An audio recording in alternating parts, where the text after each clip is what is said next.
Now I'll take questions. AP, Zeke Miller. Thank you, Mr. President. You vowed that your election would usher in an era where the world can count on America to live up to its promises. You promised to leave Afghanistan, but you also promised not to help to bring out those who helped America in its war effort. We've seen these heart-wrenching images at the Kabul airport of people trying to get there, say nothing of the people who can't get to that airport. You made the commitment to get American troops out, to get American citizens out. Will you make the same commitment to those who assisted in the American war effort over the last 20 years, number one? And then number two, what is your message to America's partners around the world who have criticized not the withdrawal, but the conduct of that withdrawal and made them question America's credibility on the world stage? I have seen no question of our credibility from our allies around the world. I've spoken with our NATO allies. We've spoken with NATO allies, the Secretary of State. Our National Security Advisor has been in contact with his counterparts throughout the world and our allies, as has the General, I keep calling him a General, but my Secretary of Defense. The fact of the matter is, I have not seen that. As a matter of fact, the exact opposite I've gotten. The exact opposite thing is we're acting with dispatch. We're acting, committing to what we said we would do. Look, let's put this thing in perspective here. What interest do we have in Afghanistan at this point with al-Qaeda gone? We went to Afghanistan for the express purpose of getting rid of al-Qaeda in Afghanistan, as well as getting Osama bin Laden. And we did.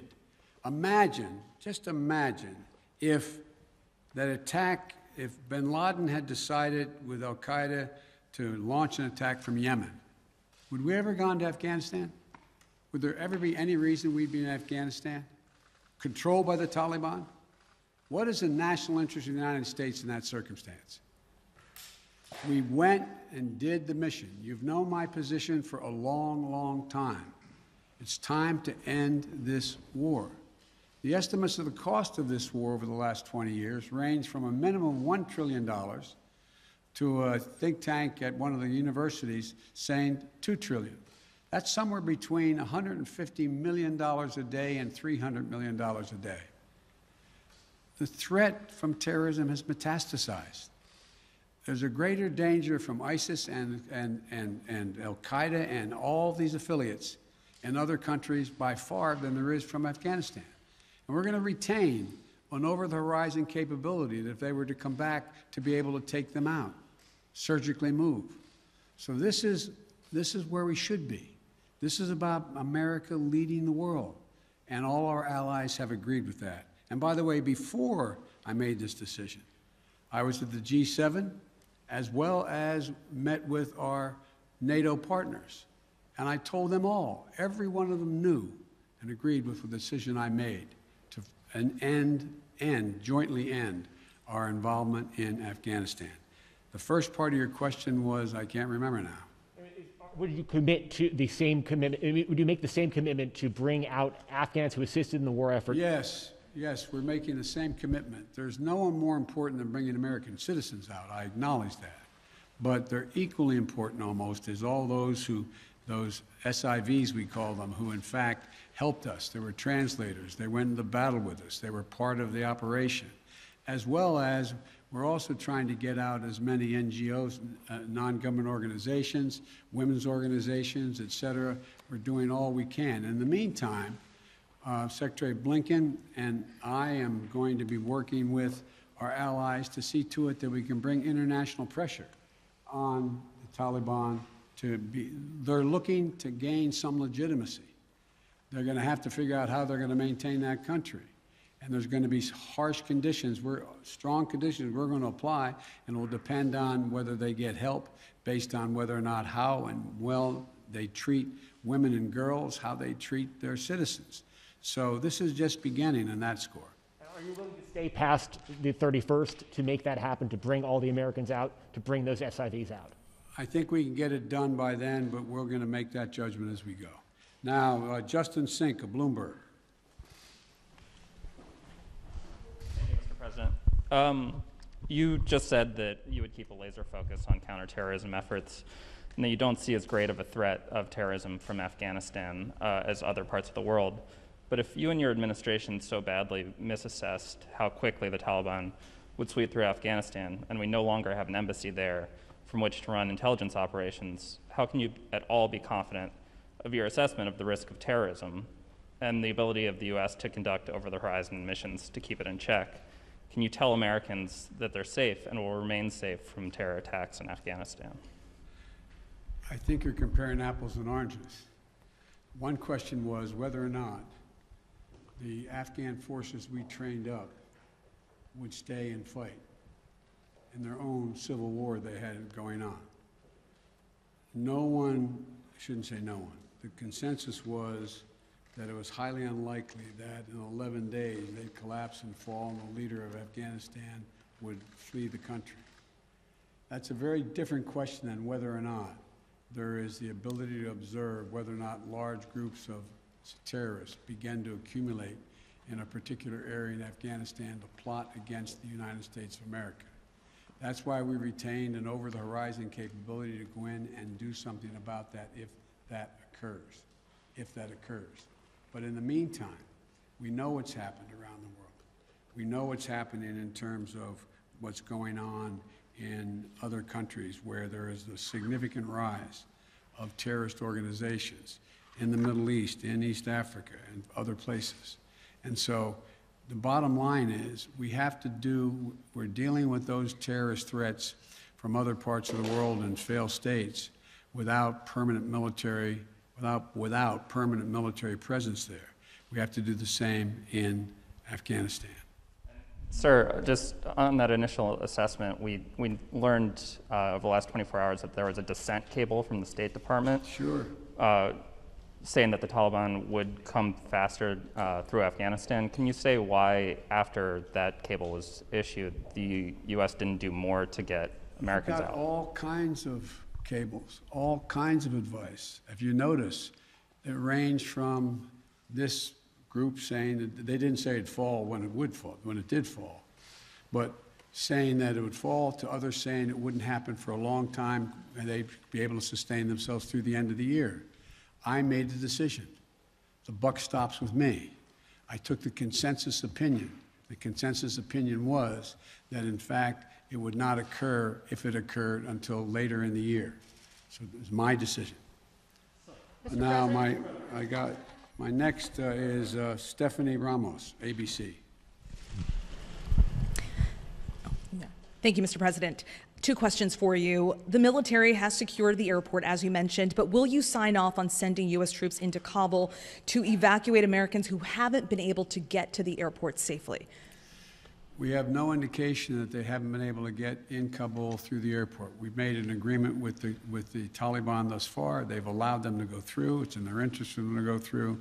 So we know of no circumstance where American citizens are carrying an American passport are trying to get through to the airport. But we will do whatever needs to be done to see to it they get to the airport. And one more, Mr. President. Last month, my colleague Martha Raddatz interviewed Abdul, an interpreter who was on the front lines with U.S. forces in Afghanistan. Overnight, we received a photo of Taliban militants coming to the door of his home, literally hunting him down. Thankfully, he was able to escape, but he is obviously still in mortal danger. What would be your message to Abdul, his wife, and his 3 young daughters? We want you to be able to get to the airport. Contact us. We'll see whatever we can do to get you there. We've got to get you out. We are committed to deal with you, your wife, and your child, to get all 3 of you out of Afghanistan. That's the commitment. Thank you, sir. Meredith Lee of PBS NewsHour. You mentioned just now using every resource available for evacuations. Why haven't you ordered the military to expand the security perimeter around the Kabul airport? Do you have any plans to do so, given that will likely require more U.S. troops? And are you considering rescue operations to recover Americans and Afghan allies stuck behind Taliban checkpoints? The answer is yes to the last question. We're considering every opportunity and every means by which we could get folks to the airport. That's number one. Number two, the reason why we have not gone out and started and set up a perimeter way outside the airport in Kabul is that it's likely to draw an awful lot of unintended consequences in terms of people who, in fact, are not part of the Taliban. We've been in constant contact with the Taliban leadership on the ground in Kabul, as well as the Taliban leadership at Dahou. And we've been coordinating what we were doing. That's why we were able, for example, how we got all of our embassy personnel out, how we got everyone out of the embassy safely. That was the distance.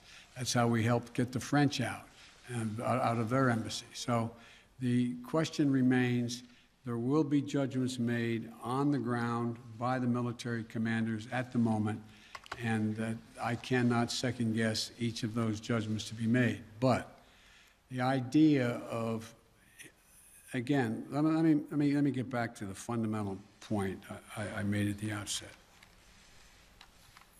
When the decision was made by me that, and it was made some time ago, and I ran 4 presidents saying I wanted to get us out of Afghanistan.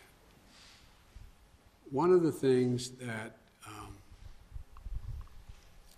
is a reality is people now say to me and to others, and many of you say it on air, that why did we have to move because no Americans are being attacked? Why did we withdraw those, why did we agree to withdraw 2,500 troops? No Americans are being attacked. As I said before, the reason they weren't being attacked was part of an agreement that Trump had made a year earlier. We will leave by May 1st, he said, as long as there's no attack on Americans in that year period. Number one. Number two, the Taliban was taking large swaths of the countryside, north and south. None of the major areas, none of the major points of the capitals of each of these provinces. But they were all over the country. And the idea that if I had said on May the 2nd or 3rd, we are not leaving, we are staying, does anybody truly believe that I would not have had to put in significantly more American forces, send your sons, your daughters, like my son was sent to Iraq, to maybe die? And for what? For what? So the only rational thing to do, in my view, was to set up and pre-position American forces for the purpose of evacuation, and the aircraft to pre-position those ahead of time so that we would be able to begin the process of evacuation of American citizens, SIVs, and others who helped us. The last point I'll make is this. Look,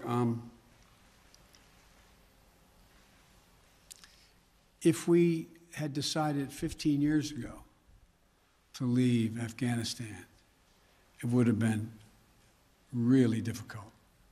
If we decided 5 years ago, if we continued the war for another decade and tried to leave, there's no way in which you'd be able to leave Afghanistan without there being some of what you're seeing now.